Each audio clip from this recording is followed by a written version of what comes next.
There's a pretty smooth landing. Ladies and gentlemen, welcome to the Christchurch. Please keep your seatbelt fastened just for a wee bit longer until the captain's found a park and switched off the old seatbelt signs.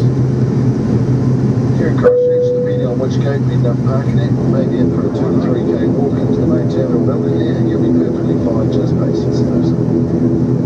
For the crew, I'd like to thank for including our Cook Airlines in your travel. We do hope the rest of your day and weekend is safe and successful.